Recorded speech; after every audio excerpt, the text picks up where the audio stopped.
नमस्कार भाइयों और बहनों, स्वागत है आप सभी का मेरे इस YouTube चैनल पे Shri Ram institute of professional studies में।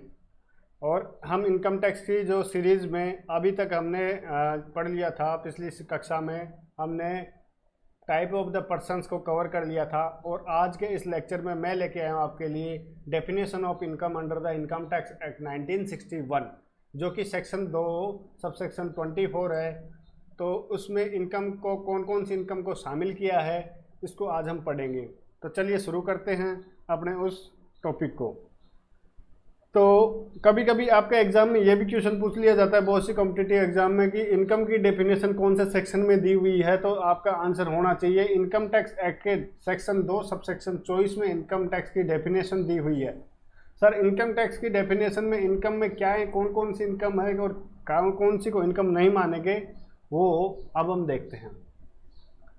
The definition of income as per the income tax act 1961 begins with the words income includes. मतलब क्या हो गया, इसका मतलब हो गया इनकम इंक्लूड्स के साथ ये शुरुआत होती है। इसका मतलब ये है कि ये जो इस सेक्शन में जो डेफिनेशन दी हुई है, वो जो डेफिनेशन में जो इनकम दी हुई है, जो भी इनका नाम दिया वो तो है जो है ही। अगर इनकम टैक्स डिपार्टमेंट को और लगा कि इनमें कुछ और ऐड करना है तो वो आगे फर्दर ऐड कर सकते हैं। Therefore it is the inclusive definition and not an exhaustive one. Exhaustive मतलब ये जो लिस्ट है ना, जो एग्जॉस्टिव ये जो लिस्ट है वो पर्याप्त नहीं है। अगर उसको लगा कुछ और भी इनकम है तो वो और भी शामिल कर लेगा। And such a definition doesn't confine the scope of income but leaves room for more inclusions with in the ambit of the term. मतलब ये और जगह छोड़ती है कि और इंक्लूड कर सकता है ambit with in the term, मतलब इस इनकम की टर्म में ऐड करने के लिए। Section 2 subsection 4 of the act gives the A statutory definition of income. Section 2 subsection 24 क्या करता है, एक वैधानिक जो है ना इनकम की डेफिनेशन देता है, परिभाषा देता है। एट प्रेजेंट अभी फिलहाल में the following items of the receipts are specifically included in the income. जो प्रेजेंट में ये जो फॉलोइंग स्पेसिफिक आइटम है वो इनकम में इंक्लूड किए जाते हैं। और अगर इनकम टैक्स डिपार्टमेंट को इनके अलावा कुछ लगा तो वो इंक्लूड कर देंगे। एक नोटिफिकेशन निकालेंगे, मैंने आपको बताया था नोटिफिकेशन का क्या काम होता है।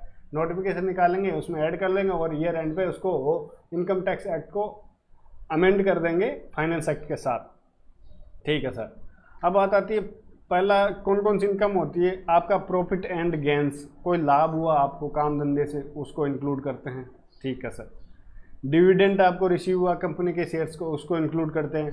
Voluntary contribution received by any trust institution created wholly और partly for charitable religious purpose और बाय सर्टेन रिसर्च एसोसिएशन और universities and other educational institutions, hospitals and other medical institutions और एन इलेक्टोरल ट्रस्ट।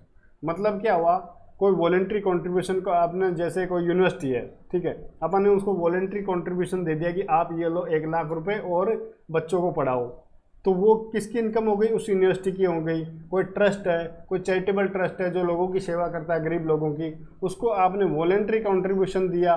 ठीक है, वो जो trust है वो चाहे आपका पूरा चैरिटेबल पर्पज़ के लिए बनाया हो या आधा आपने पार्टली चैरिटेबल पर्पज़ के लिए बनाया हो, कोई मैटर नहीं करता। अगर आपने उसको कंट्रीब्यूशन दिया है तो उसकी इनकम मान ली जाएगी। वो अलग बात है कि उसकी छूट मिलती है नहीं मिलती है, डिडक्शन नहीं मिलती है, पर फिलहाल तो उसकी इनकम मान ली जाएगी। 4 है the value of any perquisite और profit in lieu of salary taxable under section 17 subsection 2 subsection 3। Value of any perquisite, perquisite का मतलब होता है सुविधा देना।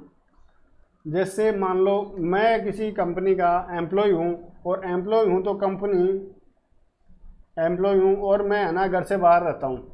मेरे को कहीं से बाहर रहने के लिए बोला है कि कंपनी का आपको जैसे आपका घर जयपुर में है और आपको बोला है कि आपको अजमेर में जाके आपको सर्विस देनी है। तो अजमेर में क्या करता है कंपनी कि मेरे को रहने के लिए घर देती है,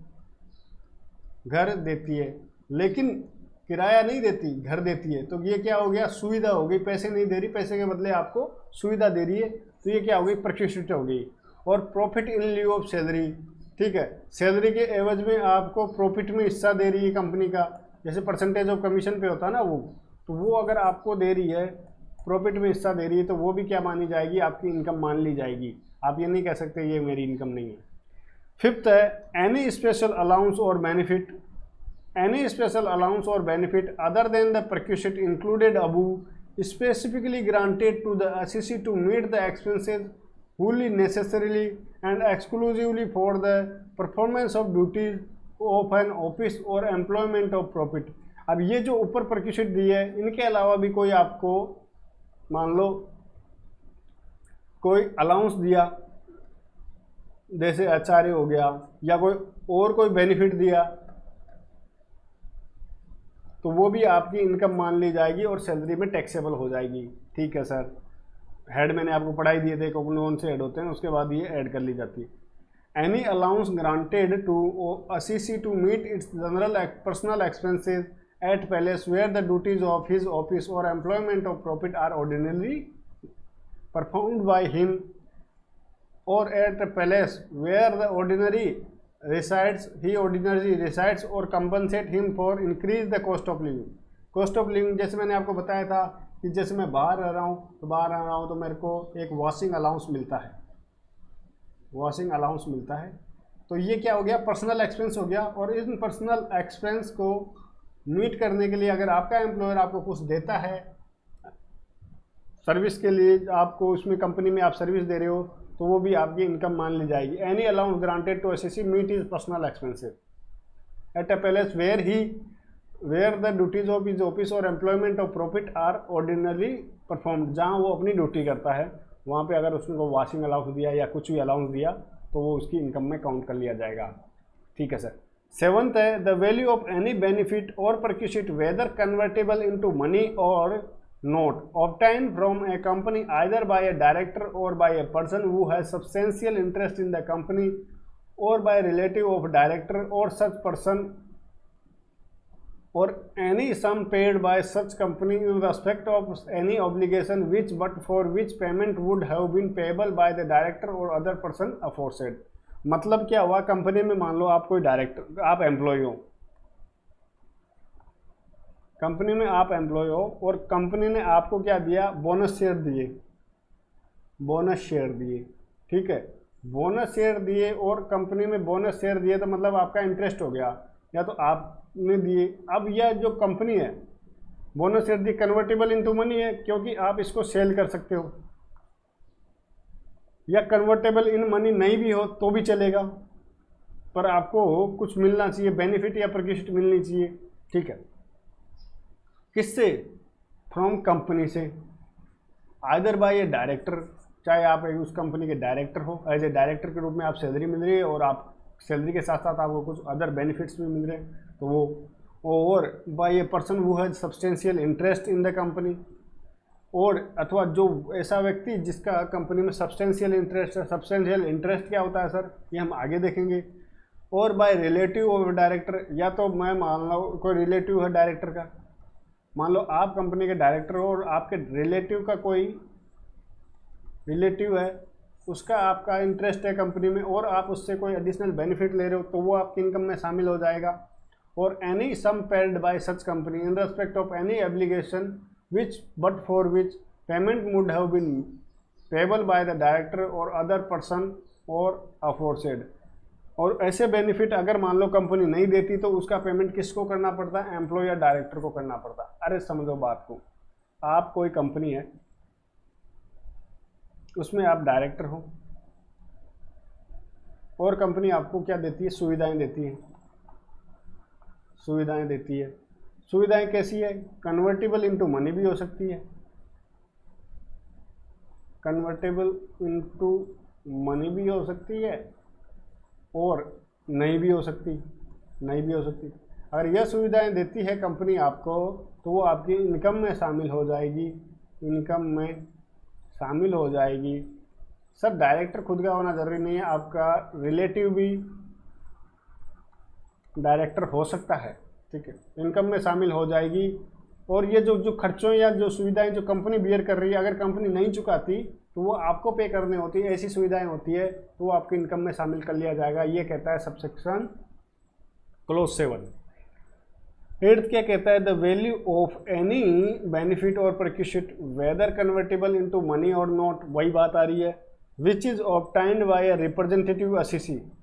अब इस केस में कौन था, खुद एम्प्लॉय था, इस केस में कौन आ गया, रिप्रेजेंटेटिव असीसी।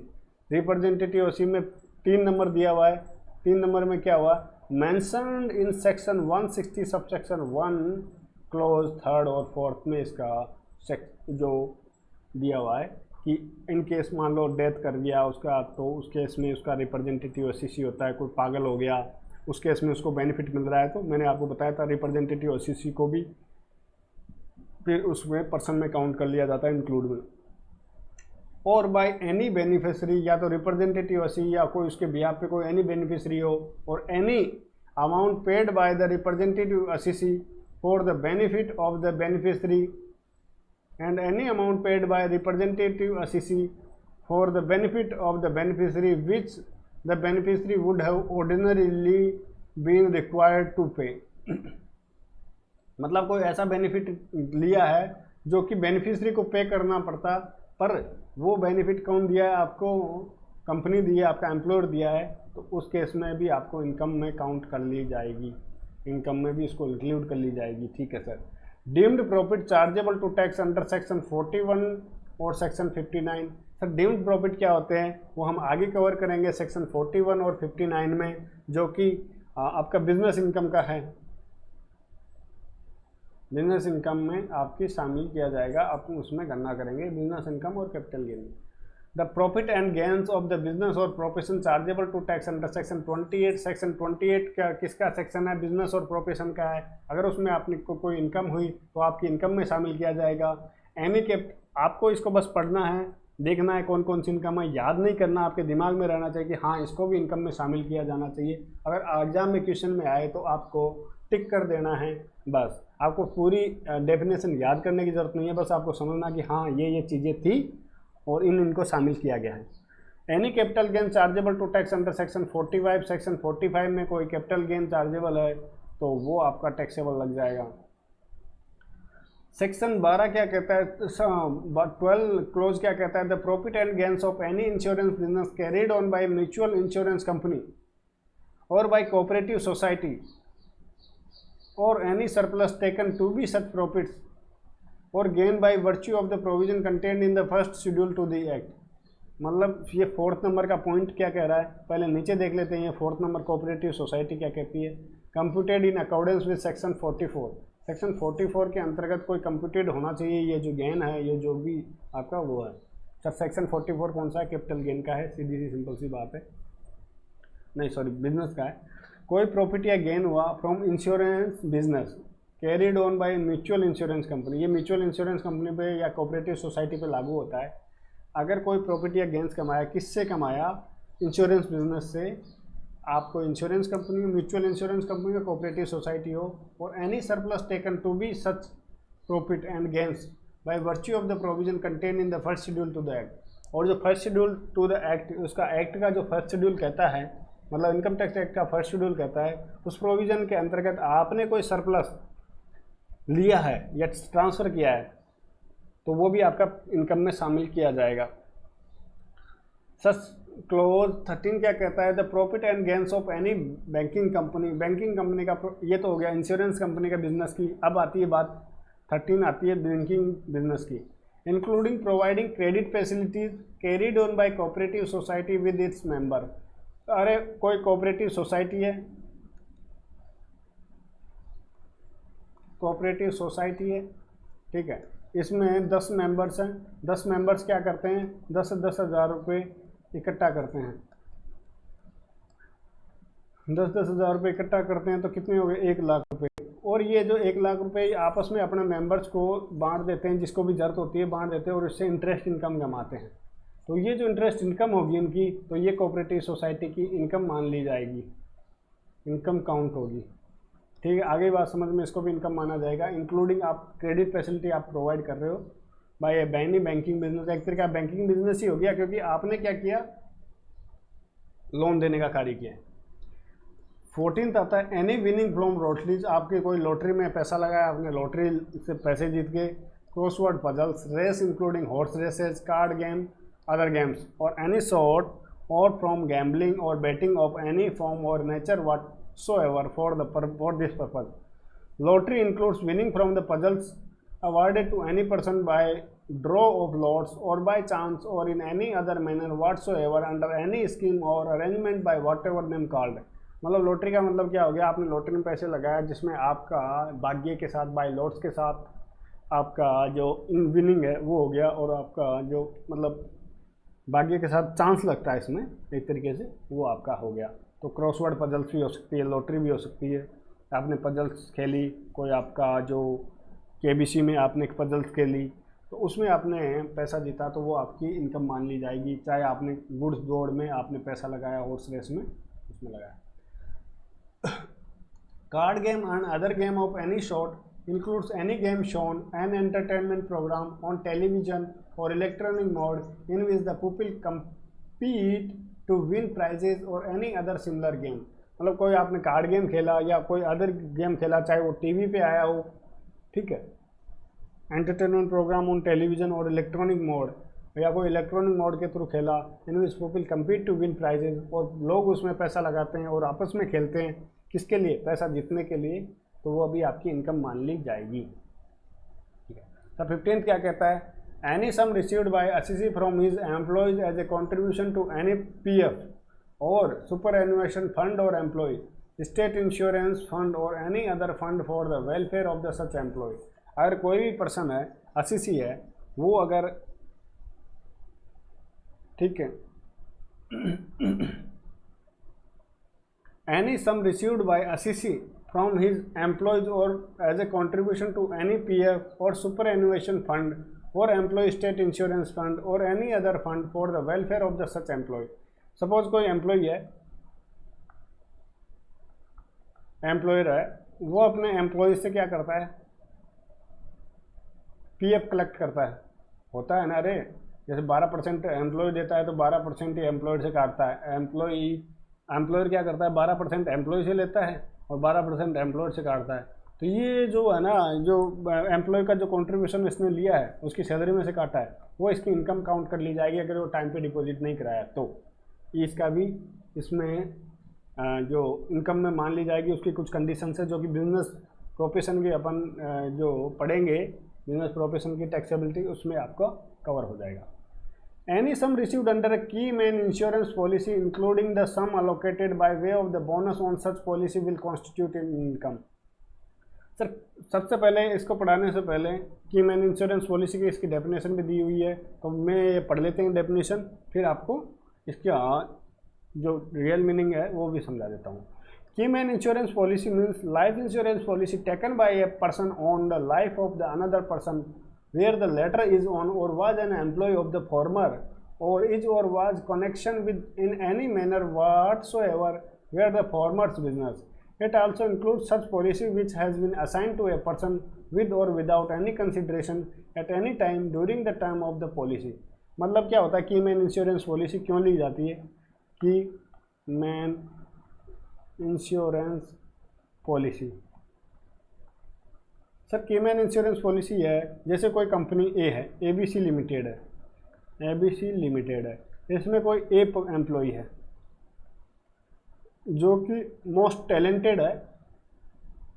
कौन है, मोस्ट टैलेंटेड, टैलेंटेड है।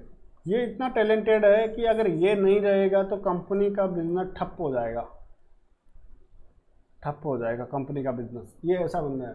तो इस लॉस, अगर मान लो इसको कुछ हो गया तो क्या किसको लॉस होगा, कंपनी को लॉस होगा। तो कंपनी क्या करती है, इस लॉस को कवर करने के लिए एक इंश्योरेंस लेती है, इंश्योरेंस पॉलिसी लेती है कि एक कल को ना इसको कुछ हो गया तो वो सारा पैसा किसको मिल जाएगा, इसको एबीसी कंपनी को मिल जाएगा।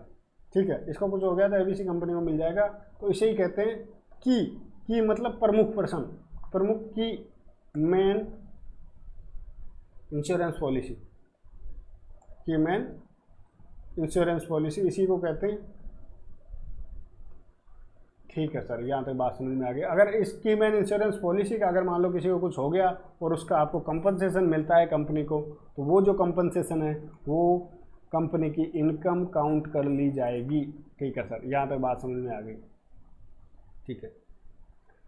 17 क्या होता है, any sum refer to section 28(5)(a) those any sum whether received और रिसीवेबल इन कैश और kind under agreement for not carrying out any activities in relation to any business और profession or not sharing any know-how, patent, copyright, trademark, license, franchisee, any other business or commercial rights of similar nature or information technology likely to assist in the manufacture or processing of the goods or provision of service shall be chargeable to tax under the act head PGBP of the profession। Sir क्या बोल दिया, समझ में नहीं आ रहा, समझाने के लिए मैं हूँ ना। एनी सब referred in section 2 subsection 5A, इसका मतलब क्या है, इस सेक्शन का मतलब ये है कि आप कोई बिजनेस कर रहे हो, मान लो आप कर रहे हो कोई कंप्यूटर की चिप बना रहे हो, और मार्केट में, और इसका आपने पेटेंट लिया हुआ है। पेटेंट का मतलब तो समझते हो ना कि आपने पेटेंट ले लिया, इसको आप जब तक कुछ सर्टेन पीरियड के लिए कोई और इसको बना नहीं सकता। एक और मार्केट में दूसरी कंपनी है, जैसे मान लो ABC लिमिटेड ले लेता हूँ। ये क्या करती है, ये भी कंप्यूटर चिप बनाती है, और ये जो कंप्यूटर चिप बनाई है ना वो इससे तेज इफेक्टिव है। तो ये क्या देखता है कि यार अगर ये चिप मार्केट में आ गई तो मेरा बिजनेस तो ठप पड़ जाएगा, ठप हो जाएगा। तो ये क्या कहता है कि आपको मैं देता हूँ 5,000 करोड़ रुपए, 5,000 करोड़ रुपए देता हूँ, और आप है ना इस चिप का कार्य करना बंद कर दो, मतलब प्रोडक्शन बंद कर दो। तो ये जो 5,000 करोड़ आपने दिए ना इसको ये not to engage in any activity, मतलब इसको जो प्रोडक्शन को बंद करना, अपने बिजनेस को बंद करने के लिए, तो ये क्या मान ली जाएगी, आपकी इनकम में काउंट कर ली जाएगी। मतलब पर्सन को देखो डेफिनेशन में क्या दी हुई है,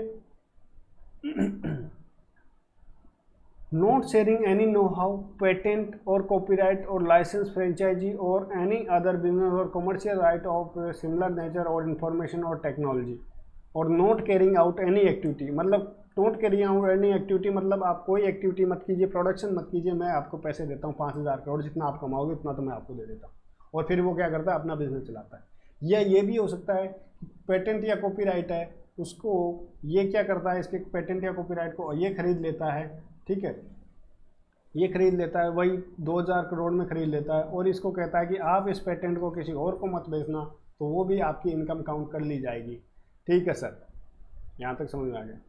अब नेक्स्ट है 18, fair market value of inventory which is covered into और treated as a capital asset section 28(5)A। मतलब क्या हो गया, इसका मतलब हो गया आपके कोई बिजनेस में इन्वेंट्री है, उसको आपने कैपिटल असेट में कन्वर्ट किया, कैपिटल असेट जो कि कैपिटल गेन में टैक्सेबल होता है, उस कन्वर्जन पे जो उसका FMV और कैरिंग वैल्यू का जो डिफरेंस है वो आपका इनकम काउंट कर ली जाएगी, इनकम मान ली जाएगी किसकी, बिजनेस की। ठीक है सर।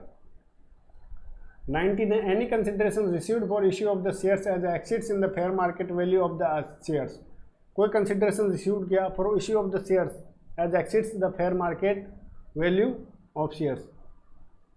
आपने कोई कंपनी है, कंपनी ने अपने शेयर्स को इश्यू कर दिया, ठीक है, 1,000 शेयर्स को इश्यू किया, उसकी FMV फेयर मार्केट वैल्यू मान लो 120 रुपये थी, और आपने उसको 150 पे इश्यू कर दिया, तो ये जो डिफरेंस है आपका, ये आपका जो डिफरेंस 30 है, ये आपकी इनकम मान ली जाएगी। ठीक है, ये कहना चाह रहा है। Any money sum of money received as advance if the such sum is forfeited consequent to failure और negotiation of the transfer of the capital asset. कोई आपके पास कैपिटल असेट है, कैपिटल असेट का मतलब क्या हो गया, कोई आपका लैंड का टुकड़ा है, और सपोज आप इसको बेचना चाहते हो, बेचने पे आपने एडवांस एज एडवांस लेते हैं ना, और देसी भाषा में बोले तो साई के रूप में, मान लो 1 लाख सपोज करो 50 लाख की प्रॉपर्टी थी, तो आपने एज ए एडवांस 1,00,000 रुपये ले लिए, ठीक है। तो 1,00,000 रुपये, अब ये क्या है कि भाई 5 दिन में 1,00,000 रुपये आपसे ले लिए और कहता है कि बाकी के पैसे 49 लाख मैं आपको 5 दिन में दे दूंगा। अगर ये 5 दिन में पैसे नहीं ला के देता है 49 लाख, तो ये क्या करते हो, 1,00,000 रुपये को आप फॉरफिट कर लेते हो, मतलब कि आप हड़प लेते हो। हड़पना हो गया, हड़पना मतलब हो गया फॉरफिट, मतलब पार्टी ने टाइमली पैसे नहीं दिए तो 1,00,000 रुपये आपके हो गए, तो वो आपकी इनकम में काउंट कर लिए जाएंगे। ये होता है section 56 sub section 2 sub section 9, ठीक है। 21 क्या कहता है, एनी सम ऑफ मनी और value of the property received without consideration और for inadequate consideration by any person, section 56 sub section 2 clause 10। कोई आपने प्रॉपर्टी रिसीव की किससे, बिना कंसिडरेशन के, विदाउट कंसिडरेशन के आपने कोई प्रॉपर्टी रिसीव की, और या फिर आपने कम पैसों में आपने वो प्रॉपर्टी, जैसे 10 लाख की प्रॉपर्टी थी पर आपने उसको 5 लाख रुपए में रिसीव कर ली, मतलब आपने टैक्स बचाने के लिए, तो वो आपकी इनकम में शामिल कर लिया जाएगा। जैसे 10 लाख की प्रॉपर्टी थी, आपने 5 लाख रुपए कम में लिया, जो 5 लाख रुपए कम में लिया वो आपकी इनकम में काउंट कर लिया जाएगा। ये कहना चाह रहा है क्लोज 21। क्लोज 22 क्या कहता है, एनी कंपनसेशन और अदर पेमेंट ड्यू टू और received by any person in connection with the termination of his employment और modification of the terms and condition relating thereto section 56 sub section 2। कोई compensation किया या कोई other payment किया due to received by any person in connection with termination of his employment. Suppose मैं एक company में कार्य करता हूँ, कंपनी में मैं काम करता हूँ और पिछले 15 सालों से कार्य कर रहा हूँ, और अब मैं क्या है कि कंपनी में निठल्ला हो गया और कंपनी को लगता है कि ये मेरे को कमा के नहीं देगा और मेरी 5 साल की सर्विस बच रही है, 5 साल की सर्विस पेंडिंग है, कि मैं अगर मान लो कंपनी में 5 साल और कार्य कर सकता हूँ as per the terms and condition between me और एम्प्लॉयर। तो अब कंपनी क्या कहती है कि कंपनी कहती है कि आप एक काम करो, मेरे से ले लो, जैसे मेरी सैलरी थी 40,000 रुपये पर मंथ मान लो सैलरी है, तो कंपनी क्या कहती है, आप एक साथ है ना मेरे से 10 लाख रुपए ले लो और कंपनी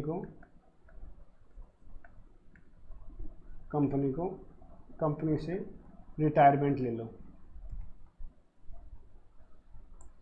लो। इसे कहते हैं वॉलंटरी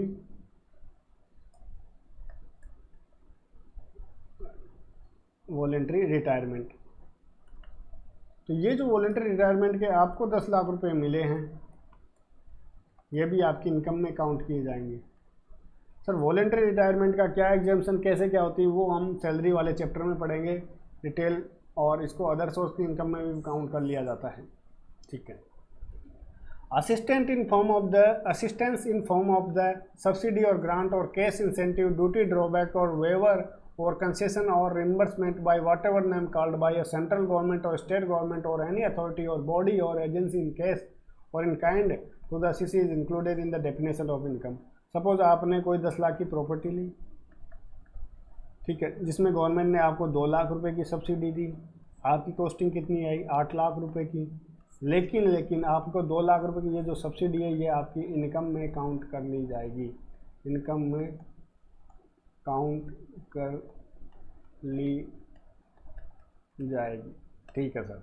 ये सब सेक्शन ये कहता है, हाउएवर सब्सिडी और ग्रांट और reimbursement which has been taken into the account for determination of the actual cost of the depreciation of the asset in accordance with explanation 10 to section 43 subsection 1 shall not be included in the definition of income. Suppose अब इसमें case में क्या हो गया कि ये मेरी asset है, मान लो असेट खरीदा मैंने, कोई 10 लाख की थी, 2 लाख की गवर्नमेंट ने सब्सिडी दी और मेरी 8 लाख की पड़ गई। अब मैं अपने बुक्स ऑफ अकाउंट्स में क्या करता हूँ, बुक्स ऑफ अकाउंट्स में इसको फेयर वैल्यू, मतलब 10 लाख की थी ना तो 10 लाख पे रिकॉर्ड करता हूँ, और ये जो 2 लाख है इसका मैं डेप्रिसिएशन क्लेम करता हूँ, पूरे 10 लाख पे डेप्रिसिएशन क्लेम करता हूँ, तो मेरी इनकम में ये काउंट की जाएगी। लेकिन अगर मैं क्या करता हूँ कि अपनी बुक्स में ओनली 8 लाख पर ही मैं इसको रिकॉर्ड करता हूँ और 2 लाख का डेप्रिसिएशन क्लेम नहीं करता हूँ, ठीक है, 2 लाख का डेप्रिसिएशन क्लेम नहीं करता हूँ तो क्या करेगा, मेरी इनकम में ये शामिल नहीं मानी जाएगी और ये मेरे को इसकी एग्जम्पशन मिल जाएगी। ऐसा क्यों करना चाहती है गवर्नमेंट? ऐसा इसलिए करना चाहती है कि आप तो देखो यार 2 लाख की छूट गवर्नमेंट से ले लिए, ठीक है, और 2 लाख का डेप्रिसिएशन फिर छूट ले रहे हो, तो उस केस को बचाने के लिए क्या करती है, एक बार तो अगर मान लो आपने उसको 10 लाख में रिकॉर्ड किया है और डेप्रिसिएशन क्लेम कर रहे हो तो आप इनकम में काउंट कर लेते हैं। अगर आपने नेट पे उसको बुक किया है तो आपकी इनकम में शामिल नहीं की जाएगी। ठीक है सर। अब नेक्स्ट टॉपिक आता है in concept of income under the income tax act. ये हम कल देखेंगे। आज तक के लिए इतना ही। जय हिंद, जय भारत। और आशा करता हूँ कि आप इसकी तैयारी अच्छी लगन के साथ कर रहे होंगे और आपको समझ में भी आ रहा होगा। अगर कोई भी क्वेरी आपकी रहती है तो कमेंट्स में मेरे को पूछ सकते हैं, मैं आपको तुरंत विद इन 1 डे आपको रिप्लाई कर दूंगा। और मेरे कॉन्टैक्ट नंबर हैं आपके लिए 8302198088।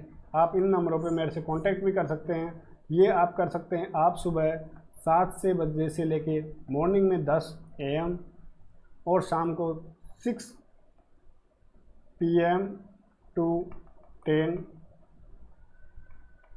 PM तक, मतलब 10 सुबह 7 से 10, शाम को 6 से 10। आप मेरे को कॉल कर सकते हैं, व्हाट्सअप कर सकते हैं। कोई भी क्वेरी है तो मैं उसका रिप्लाई कर दूंगा विद इन 12 आवर्स, 12 घंटे के अंदर अंदर मैं आपका उसका रिप्लाई ज़रूर करूंगा। तो करते रहिए तैयारी और एग्ज़ाम की तैयारी कीजिए और जम के तैयारी कीजिए। यही आशा है कि आप एग्ज़ाम में अच्छे मार्क्स के साथ आप पास हों। ठीक है, धन्यवाद, गुड बाय।